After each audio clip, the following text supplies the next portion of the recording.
بسم الله الرحمن الرحيم. الحمد لله رب العالمين، والصلاة والسلام على رسوله النبي الكريم محمد وعلى آله وصحبه أجمعين ومن تبعهم بإحسان ودعا بدعوتهم إلى يوم الدين. أما بعد، فقال الله سبحانه وتعالى: فأعوذ بالله من الشيطان الرجيم. بسم الله الرحمن الرحيم. يا أيها الذين آمنوا كتب عليكم الصيام كما كتب على الذين من قبلكم لعلكم تتقون أياما معدودات فمن كان منكم مريضا أو على سفر فعدة من أيام أخر وعلى الذين يطيقونه فدية طعام مسكين فمن تطوع خيرا فهو خير له وأن تصوموا خير لكم إن كنتم تعلمون. صدق الله العظيم. محترم ناظرین، السلام علیکم ورحمۃ اللہ وبرکاتہ. یہ رمضان کی آیات کی تفسیر کا سلسلے کے دوسرے ایپیسوڈ میں آپ کا خیر مقدم ہے. گزشتہ نشست کے اندر ہم نے رمضان المبارک کی آمد کے تعلق سے اور سورہ بقرہ کی کچھ کنسیپٹ کے اعتبار سے کچھ بات کی تھی کہ سورہ بقرہ کے اندر جس طریقے سے شریعت کے پورے ڈیزائن کو بیان کیا گیا ہے کہ اسلام کی بنیادی عبادات کا تذکرہ بھی ہے، اسلام کے سماجی اور معاشرتی جو مسائل ہیں، نکاح و طلاق سے متعلق، ازدواجی زندگی سے متعلق، رضاعت سے متعلق ان کا بھی تذکرہ ہے، اور تجارت سے متعلق، مالیات سے متعلق، انفاق سے متعلق، یعنی اسلام کے اندر جو معاشی نظام ہے، اکنامکس کا جو سسٹم ہے پورا انسان کو جو اللہ تبارک و تعالیٰ نے دیا ہے، اس کا بھی ذکر ہے. اور اس سے قبل جو ہے ہماری گفتگو ہوئی تھی کہ اللہ تبارک و تعالیٰ نے اپنا آخری پیغام جو سرور کائنات محمد صلی اللہ علیہ وآلہ وصحبہ وسلم پر جو شریعت بھیجی ہے قرآن کے ذریعے، اس کے اندر انسانوں کو زندگی کو بہتر طریقے سے گزارنے کی ہدایت دی گئی ہے، اور وہ ایک ایسی شریعت دی گئی ہے کہ جس میں دنیا اور آخرت دونوں کی فلاح و بہبود ہے. اسی سلسلے کے اندر رمضان المبارک کے اس ماہ برکت والے مہینے کی تناسب سے ہم نے اس پروگرام کی شروعات جو ہے روزے کی آیات سے کی ہے. تو گفتگو ہو رہی تھی کہ اللہ تبارک و تعالیٰ نے قرآن کے اندر دو طرح سے خطابات کیے ہیں. ایک یا ایھا الناس کا خطاب ہے اور ایک یا ایھا الذین آمنوا سے خطاب ہے. اس کے بارے میں کل کچھ گفتگو ہوئی تھی جس کا خلاصہ یہ تھا کہ اللہ یا ایھا الناس، اے لوگوں کر ایڈریس اس وقت کرتا ہے کہ جب وہ کوئی ایسی ہدایت دے رہا ہوتا ہے کہ جس سے سارے دنیا کے انسانوں کو مخاطب کرنا مقصود ہوتا ہے، خاص طور سے کہ جب وہ توحید کی، عقیدے کی اور اللہ کو ماننے کی دعوت دیتا ہے، اور جب وہ کوئی شریعت کے احکام بیان کرتا ہے اور اس کی شریعت کی تفصیلات کو بیان کرتا ہے، مسائل کو بیان کرتا ہے، تو وہ یا ایھا الذین آمنوا کا خطاب کرتا ہے. بہت پیار والا خطاب کرتا ہے کہ اے وہ لوگوں کہ جو اللہ کو مانتے ہو، اللہ پر یقین رکھتے ہو، جن نے اس بات کو ٹھان لیا ہے کہ ہم اللہ کے احکامات کو مانیں گے اور بجا لائیں گے، تو ان کو اب اللہ تبارک و تعالیٰ شریعت کے احکامات تفصیل کے ساتھ بیان فرماتا ہے. اسی لیے زیادہ تر یا ایھا الذین آمنوا کا خطاب مدینے کے اندر آتا ہے، اور یا ایھا الناس کا خطاب زیادہ تر جو ہے وہ مکے کی صورتوں کے اندر پایا جاتا ہے. لیکن جیسے کہ ہم نے بیان کیا تھا کہ یہ کوئی قاعدہ کلیہ نہیں ہے. اس آیت کا آغاز جو ہے اسی خطاب سے ہے، یا ایھا الذین آمنوا.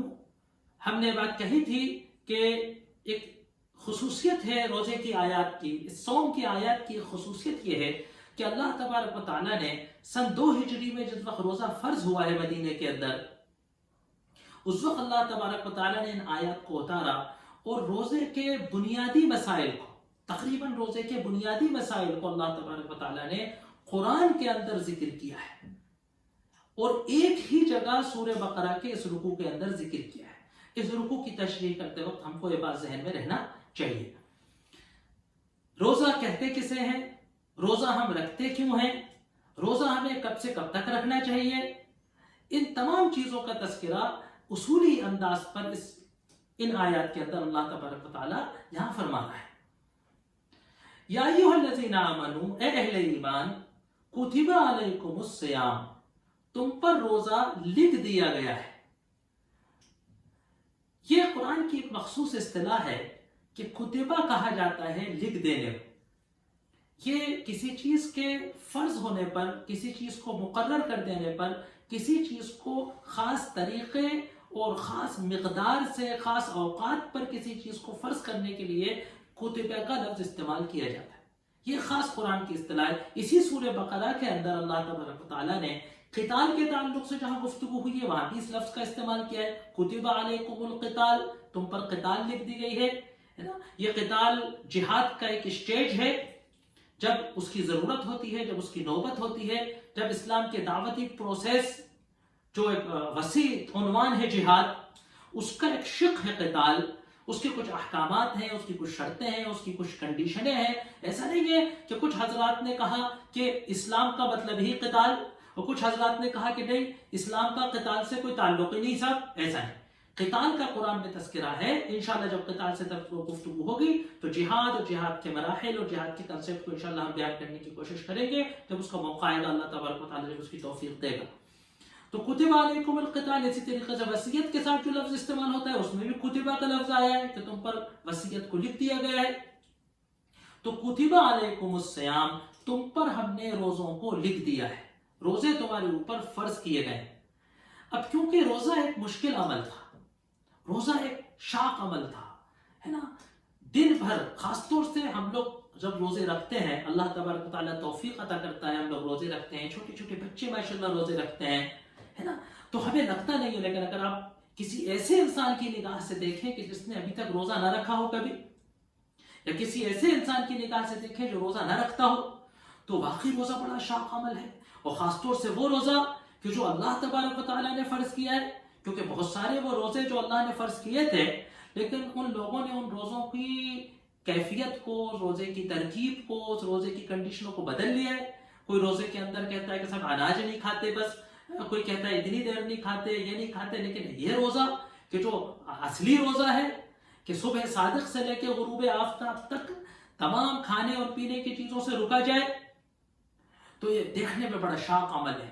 کرنے اگر جب تک کیا نہیں ہے، جب تک اس کی ہمت نہیں کری ہم نے، تو واقعی بڑا مشکل عمل لگتا ہے. اب قرآن سے زیادہ بہترین انسان کی سائیکولوجی کی کوئی اسٹڈی نہیں ہو سکتی. میں اکثر کہا کرتا ہوں کہ قرآن سے زیادہ اچھی، قرآن سے زیادہ کامیاب سائیکولوجی انسان کی سائیکولوجی بیان کرنے کی اسٹڈی نہیں ہو سکتی. کیوں؟ کیونکہ یہ اس ہستی کا کلام ہے کہ جس نے انسان کو پیدا کیا ہے. اللہ فرماتا ہے الا یعلم من خلق وهو اللطیف الخبیر. کیا اس سے بھی زیادہ بہتر کوئی جان سکتا ہے کہ جس نے پیدا کیا ہو، اور وہ پیدا کرنے والا بھی کیسا، کہ ایسا نہیں کہ ہم لوگ نے الٹا کچھ کام کیا اور بڑا اچھا ہو گیا. کبھی کبھی ایسا ہوتا ہے کہ بھائی گفتگو کرنے بیٹھے، سوچا تو کچھ نہیں تھا لیکن اتفاقاً بہت عمدہ گفتگو ہو گئی. تو ہم لوگ کی طرح نہیں. فَهُوَ الْعَلِيمُ الْخَبِيرُ، یہ پیدا کرنے والا بھی کیسا کہ سب کچھ جاننے والا، حکمت والا، باخبر، ہر چیز کے نتائج سے باخبر، ہر چیز کی ابتدا سے باخبر، ہر چیز کی انتہا سے باخبر. ایسے علیم و خبیر کے بنائے ہوئے، ایسے علیم و خبیر صنع سے اچھا بھی کیا کوئی جان سکتا ہے اپنی چیز کے بارے میں؟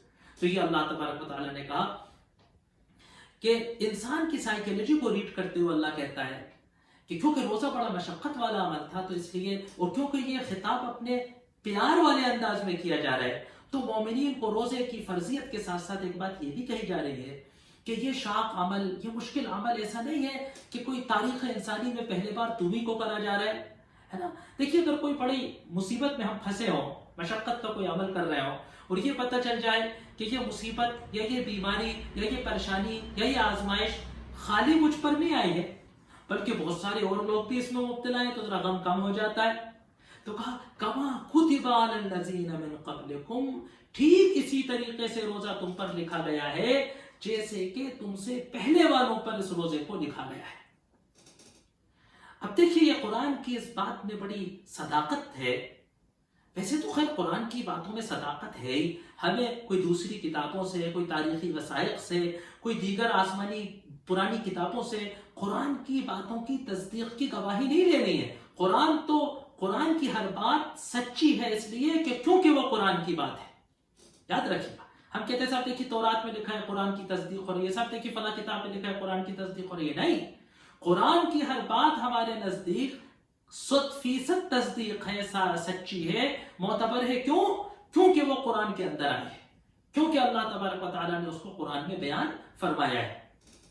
لیکن دیکھیے کہ جو قرآن تمام آسمانی شریعتیں جو دنیا میں آئی، خواہ وہ آسمانی شریعتیں کہ جو مٹ گئی ہوں اور آج وہ قومیں مشرق قومیں مانی جاتی ہوں، ان کے اندر بھی جو ہے روزے کی تفصیلات موجود ہیں. موجودہ تورات میں روزے کی تفصیل ہے، موجودہ انجیل میں روزے کی تفصیل ہے. ہمارے یہودی حضرات روزہ رکھتے ہیں، عیسائی حضرات روزہ رکھتے ہیں، یہاں تک کہ جو یونانی اور رومن شرک کی تاریخ رہی ہے اس میں بھی روزے کا تصور ہے.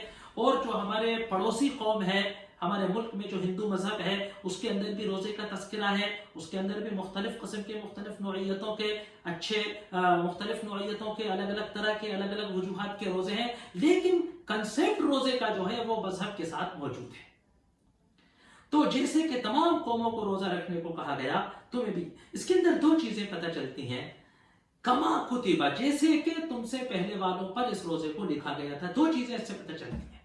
ایک بات تو یہ پتہ چلتی ہے کہ تمام آسمانی شریعتوں کے اندر اللہ تبارک و تعالیٰ نے روزے کے فریضے کو رکھا تھا، نمبر ایک. اور نمبر دو ایک اور بات کس سے پتہ چلتی ہے کہ تمام شریعتوں میں جو روزہ تھا وہ یہی روزہ تھا جو قرآن میں روزہ ہے. یعنی طلوع آفتاب سے لے کر صبح صادق سے طلوع صبح صادق سے لے کر صبح صادق کے نکلنے سے لے کر غروب آفتاب تک کھانے پینے اور خواہش نفس سے جو ہے باز رہنے کو، رکے رہنے کو جو ہے روزہ کہا جاتا ہے. اب جو ہمارے سامنے دیگر مذاہب میں جو روزے کی شکل ہے وہ تحریف ہے، وہ بدل گئی ہے، وہ زمانے کے ساتھ اس میں تبدیلیاں آ گئی ہیں. آسمانی کتابوں میں جو تحریفیں آئی ہیں اس کے نتیجے میں اس کے اندر وہ تبدیلیاں آ گئی ہیں. لیکن اللہ تبارک و تعالیٰ کے اس ارشاد سے بات پتہ چلتی ہے کہ جب بھی کبھی اللہ تبارک و تعالیٰ نے جس بھی کسی آسمانی شریعت کے اندر روزے کو رکھا تھا وہ یہی روزے کی صورت تھی. اب اگلی بات جو اللہ تبارک و تعالیٰ اس آیت میں فرما رہا ہے کہ لعلکم تتقون، شاید کہ تمہارے اندر تقوی آ جائے. یہ سب سے اہم ترین بات ہے اس آیت کے اندر کہ ہم روزہ کیوں رکھتے ہیں.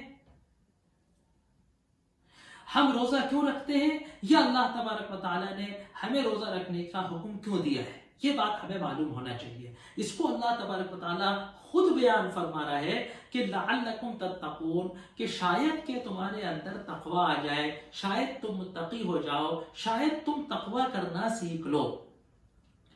اب دو چیزیں ہمارے سامنے اب آئیں گی کہ ایک تو یہ کہ تقوی کیا ہے. ہم نے گزشتہ نشست کے اندر کہا تھا کہ انشاءاللہ ہم اس بات پر مختصر انداز سے غور کرنے کی کوشش کریں گے کہ ایک تو یہ کہ تقوی کیا ہے، اور دوسری بات یہ کہ روزے سے کیسے تقوی حاصل ہوتا ہے.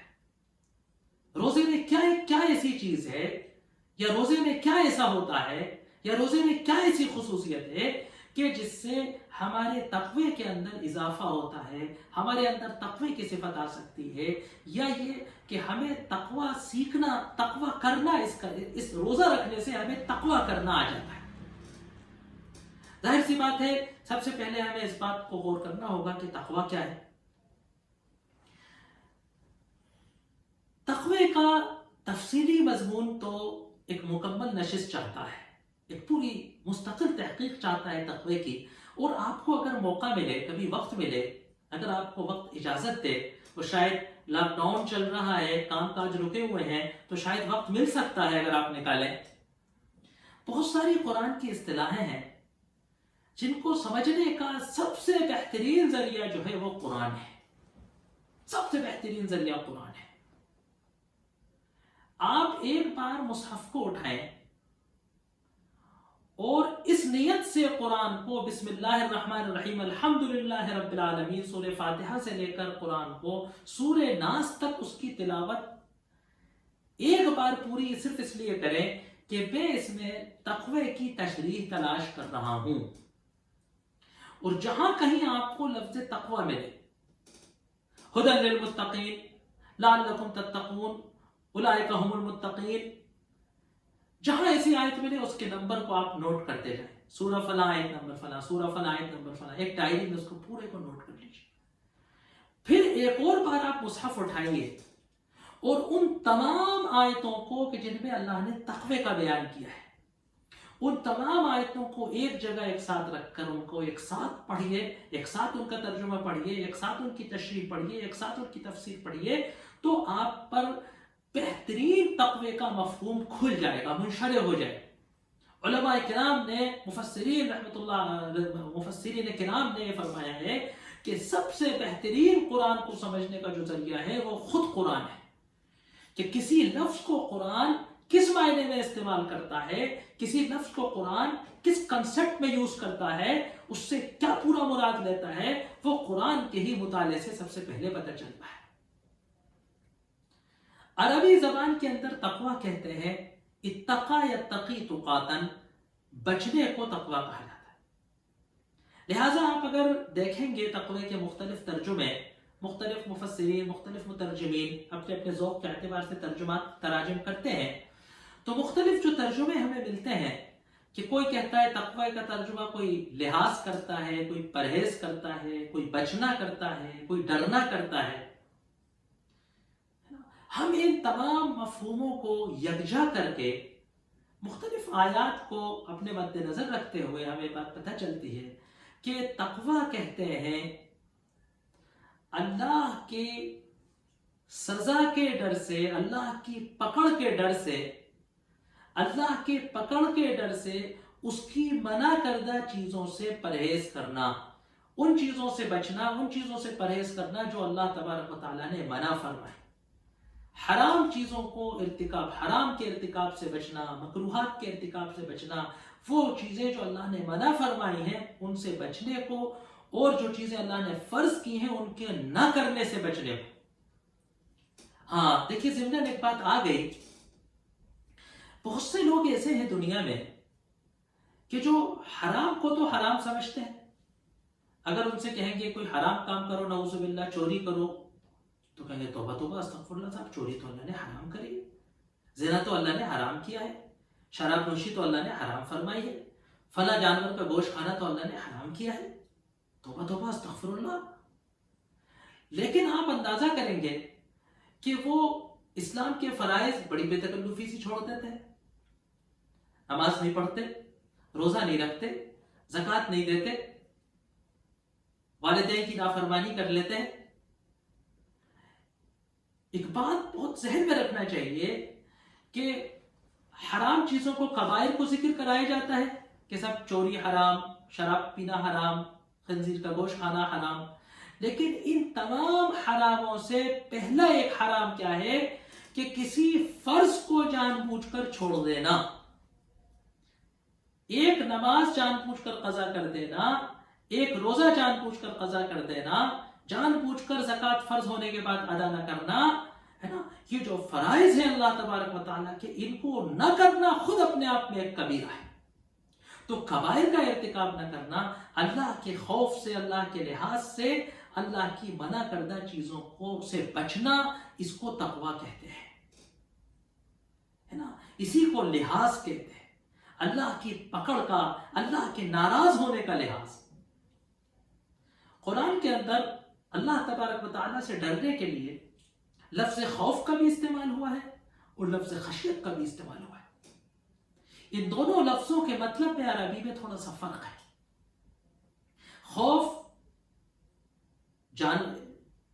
درندے کا بھی ہوتا ہے، خوف دشمن کا بھی ہوتا ہے، خوف بیماری کا بھی ہوتا ہے، لیکن خشیت لحاظ کسی اس ہستی کا ہوتا ہے کہ جس کی ہم عزت کرتے ہیں، جس کی ناراضگی ہمارے نزدیک معنی رکھتی ہے، اس کا ناراض ہونا ہم پر گراں گزرتا ہے کہ وہ ہستی ہم سے ناراض نہ ہو جائے۔ اس کی ایک مثال دیا کرتا ہوں میں، خوف و خشیت کے فرق کی ایک مثال دے کہ تصور کریے کہ آپ کوئی شخص جو ہے ایک کمرے کے اندر گناہ کی حالت میں مبتلا ہے، شراب رکھی ہوئی ہے، حرام رکھا ہوا ہے نا، وہ گناہ کی حالت کے اندر وہ مبتلا ہے کہ اس کمرے کا اچانک دروازہ کھلتا ہے اور وہاں جو ہے ایس پی آ جاتا ہے، پولیس آ جاتی ہے، آدمی ڈرے گا، ڈر جائے گا کہ ابھی میرے اس گناہ کی حالت میں مجھے پکڑ لیا جائے گا، مجھ پر شراب کا، اسمگلنگ کا، فنا کا بد کرداری کا مقدمہ لگے گا. لیکن تصور کیجئے کہ اگر اچانک اس کمرے کا دروازہ کھلتا ہے اور وہاں ایس پی اور پولیس کے بجائے اس شخص کی 80 سال کی بوڑھی ماں جو نہ پکڑ سکتی، نہ مار سکتی، نہ سزا دے سکتی ہے نا، بیمار اور بوڑھی ماں جو ہے وہ ہے نا ڈنڈا ٹیکتے ہوئی داخل ہوتی ہے. اگر کوئی شریف انسان ہے، اپنی ماں کی عزت کرنے والا انسان ہے، اگر اپنی ماں سے محبت کرنے والا انسان ہے، تو اس کو اس کی وہ کیفیت ہوگی جو اس کے دل کی اس ایس پی کے داخل ہونے سے نہیں ہو سکتی. کیوں؟ کیونکہ اس کو یہ ہوگا کہ میری ماں کا دل ٹوٹ گیا، میری ماں اپنے بیٹے کو ایک نیک انسان سمجھتی تھی، آج اس کی حقیقت اس پر کھل گئی. تو خشیت کیا ہے کہ انسان اس بات سے ڈرے، تقویٰ یہ ہے کہ انسان اس بات سے ڈرے کہ میرا خدا، میں اپنے خدا سے کس منہ سے ملوں گا، میرا خدا کیا سوچے گا کہ میرا یہ بندہ کہ جس پر میں نے ایسے ایسے انعامات کیے، جس پر میں نے ایسی ایسی نوازشیں کی، وہ ایسا بدعمل نکلا، وہ میرا کہنا نہ ماننے والا نکلا، وہ ایسی ایسی معاصی اور گناہوں کا ارتکاب کرنے والا نکلا، وہ میرے احکامات کو پامال کرنے والا نکلا. یہ ہے تقویٰ. اب سوال یہ اٹھتا ہے کہ روزہ کس طریقے سے تقوی کو سکھاتا ہے؟ روزہ نام کس چیز کا ہے نا؟ کتب علیکم الصیام. سیام کیا ہے؟ صوم کہتے ہیں عربی کے اندر رکنے کو، کسی چیز سے باز رہنے کو سیام، صوم کہا جاتا ہے. لہذا قرآن کے اندر آیا ہے کہ جب حضرت مریم حضرت عیسیٰ کو لے کر واپس بیت المقدس آئے تو ان کو یہ اندیشہ تھا کہ میری قوم کے لوگ جو یہودی راہب تھے، اور آپ کو تو معلوم ہی ہے کہ یہودی قوم کس قدر جو ہے وہ جری قسم کی قوم تھی، اور ان کا حضرت مریم سے اور حضرت زکریا اور ان کے پورے خاندان سے جس طریقے کا تعلق تھا، تضاد والا اور تنافس کا، ان سے جو ہے ان کی کاٹ کرنا چاہتے تھے. تو حضرت مریم کو بڑا اندیشہ ہوا، بڑی عجیب و اسمنجس کی حالت ہوئی کہ میں بچے کو گود میں لے کر جب ان راہبوں کے پاس جاؤں گی تو وہ مجھ سے چھپتے ہوئے سوالات پوچھیں گے تو میں جواب کیا دوں گی.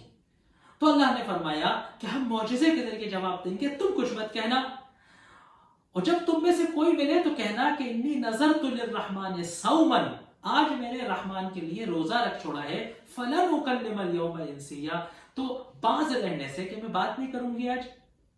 تو اس کو جو ہے عربی زبان کے اندر جو ہے صوم کہا جاتا ہے، باز رہنے کو. شریعت کے اندر روزہ کہتے ہیں ایک مخصوص مطلب ہے کہ صبح صادق سے لے کر کہ جس وقت فجر طلوع ہوتی ہے، فجر کا وقت جس وقت شروع ہوتا ہے، صبح صادق سے لے کر غروب آفتاب تک، سورج کے ڈوبنے تک، اور آگے ان آیات کے اندر اللہ تبارک و تعالیٰ نے اس کا ذکر کیا ہے، حَتَّى يَتَبَيَّنَ لَكُمُ الْخَيْطُ الْأَبْيَضُ مِنَ الْخَيْطِ الْأَسْوَدِ مِنَ الْفَجْرِ ثُمَّ أَتِمُّوا الصِّيَامَ إِلَى اللَّيْلِ، ہے نا کہ صبح صادق جب نمایاں ہو جائے، نمودار ہو جائے، اس وقت سے لے کر جب تک کہ رات کی نہ آمد ہو جائے، یعنی سورج نہ ڈوب جائے، جب تک تم کو روزہ رکھنا ہے. کھانے پینے اور خواہش نفس سے باز رہنے کو جو ہے یہ روزے کو کہا جاتا ہے. اب سوچنے کی بات یہ ہے کہ یہ کس طریقے سے ہم کو جو ہے متقی بنا سکتا ہے. دیکھیے اس کے اندر ایک فلسفی کو، ہمیں ایک چھوٹی سی ایک فلسفی کو سمجھنا ہوگا کہ انسان کیا ہے. انسان دو چیزوں کے مجموعے کا نام ہے، ایک اس کا جسم ہے، ایک اس کا جسمانی وجود ہے، یہ جو اس کا بایولوجیکل وجود ہے. آپ یقین مانیے اس وجود میں انسان جانوروں سے کوئی بہت زیادہ ڈیفرنٹ نہیں ہے. جس طریقے سے کہ انسان جانوروں کا ایک جسم ہوتا ہے، ہمارا بھی جسم ہے، جیسے وہ پوری جو آرگنیکل لائف ہے، جو حیاتی زندگی ہے انسان کی جسمانی، وہ تقریباً جانوروں سے مشابہ ہے. انہیں بھوک لگتی ہے، ہمیں بھی بھوک لگتی ہے، انہیں خواہش ہوتی ہے، ہمیں بھی خواہش ہوتی ہے، انہیں گرمی لگتی ہے، سردی لگتی ہے نا.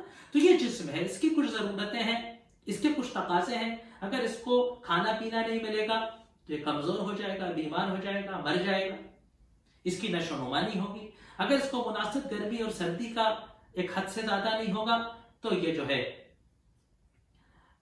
بیمار ہو جائے گا، اس کو دقتیں ہو جائیں گی، ہے نا.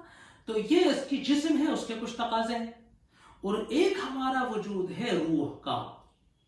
اللہ تبارک و تعالیٰ نے جہاں بھی کہیں قرآن کے اندر تخلیق آدم کا ذکر کیا ہے، کبھی وہ موضوع بھی تفصیل سے آئے گا انشاءاللہ، کہ پہلے اللہ نے آدم کا پتلا بنایا. یہ پتلا کہاں سے بنایا؟ خلقہ من تراب، مٹی سے بنایا. یہ مٹی زمین کی چیز ہے، اسی لیے یہ جسم زمین سے بنتا ہے، زمین میں واپس چلا جاتا ہے. لیکن آدم کب بنا؟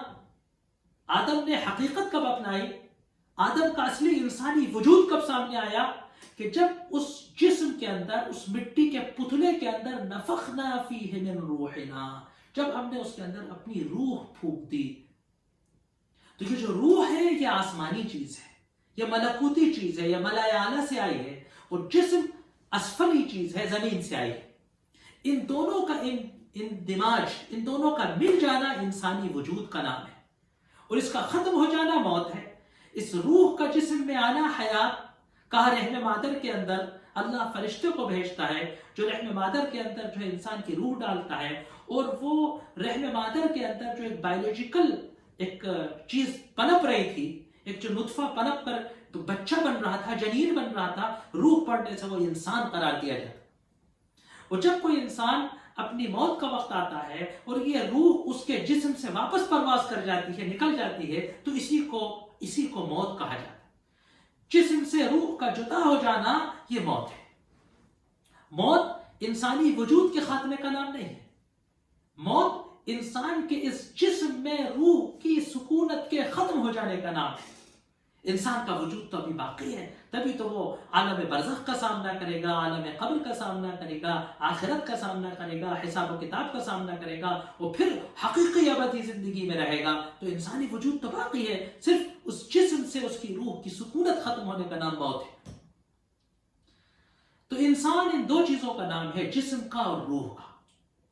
اب ہوتا کیا ہے کہ اگر ہم جسم پر توجہ دیں گے تو اس کی بہیمیت، کہ جو جسم جو ہے بہیمیت ہے، حیوان سے جو مشابہ چیز ہے، اس کی بہیمیت قوی ہوگی اور وہ روح کو کچلے گی.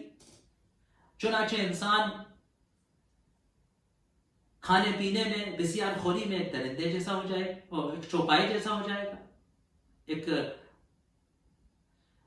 وحشیت میں، مار کاٹ میں، اپنی داداگیری دکھانے میں ایک درندے جیسا ہو جائے، ہے نا. خواہشات کا پتلا ہو جائے گا، خواہشات کا غلام بن کے رہ جائے گا. اور جب اس کی روح کو جلا کریں گے، جب روح کو جلا دی جائے گی، جب روح پر توجہ دی جائے گی تو انسان کی روح قوی ہوگی. اللہ تبارک و تعالیٰ کا جو نظام ہے وہ یہ ہے. انبیاء نے جو سکھایا، آسمان سے کتابیں جو اتاری گئیں، وہ یہ سکھانے کے لیے اتاری گئیں کہ انسان کے جسم پر روح کی حکمرانی ہو، بہیمیت اس کے تابع ہو. جسم کے تقاضوں کو تو پورا کرنا ہے، لیکن کیسے؟ روح کے کنٹرول سے. کھانا تو ہے، لیکن کیا؟ جو اللہ نے حلال کیا ہے. اس جسم کو راحت تو دینی ہے، لیکن اس سامان سے جو اللہ نے جائز کیا. اس جسم کی خواہشات کو پورا کرنا ہے، لیکن ویسے جیسے اللہ نے بتایا. حرام کا ارتکاب نہیں کرنا ہے. روح کی سلطنت ہوگی اور بہیمیت اس کے تابع ہوگی تو انسان کی زندگی کامیاب ہوگی. اور اگر بہیمیت کی سلطنت ہو گئی اور روح کہیں مغلوب، کچل کر، دبا کر رکھ دی گئی تو انسان ہلاک ہو جائے گا. اسی بات کو قرآن نے جگہ جگہ بتایا، کہا کہ قد افلح من زکاہا وقد خاب من دساہا. اللہ نے کہا کہ ہم نے انسان کو صحیح اور غلط کا سلیقہ سکھایا ہے. ہم نے اس کی روح کو اس بات کا احساس دلایا ہے، اس بات کو اس کے اندر ودیعت کری ہے کہ وہ اس کو اچھے اور برے کا احساس کرائے.